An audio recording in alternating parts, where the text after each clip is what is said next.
Do you know, back in 2011, Google made a very surprising move to keep one of its top employees, Neil Mohan, from leaving the country.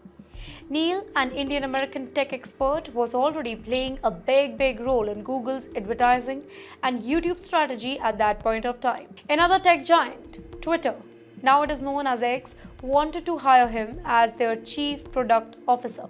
Neil's former boss had joined Twitter's board and they were just hoping to bring him in. But Google didn't want to lose him. To convince Neil to stay, Google reportedly offered him $100 million worth of company stocks. This offer wasn't just handed over at once, it came in the form of restricted stock units that would become his over a few years as long as he stays at Google.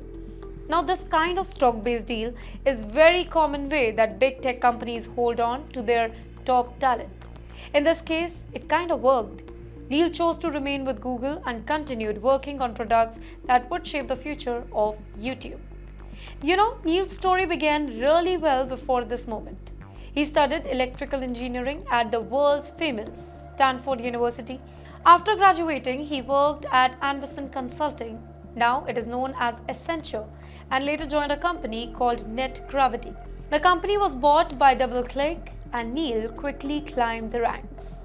When Google bought DoubleClick for $3.1 billion in 2007, Neil became a major part of Google's advertising team.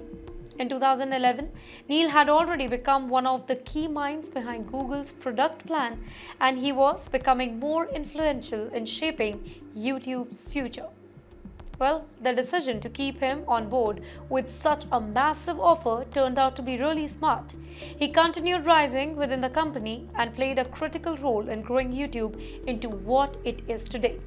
Interestingly, Neil Mohan wasn't the only person that Twitter tried to poach from Google at that point of time.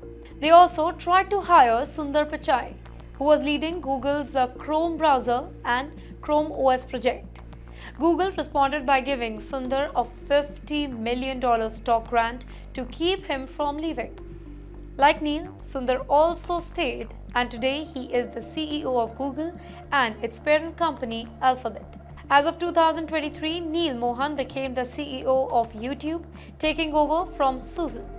His journey shows how valuable talent is in the tech world and how far companies like Google will go to keep their best minds. You know what? The $100 million offer might sound extreme, but it reflects just how important Mohan's work was and still is to one of the most powerful tech companies in the world.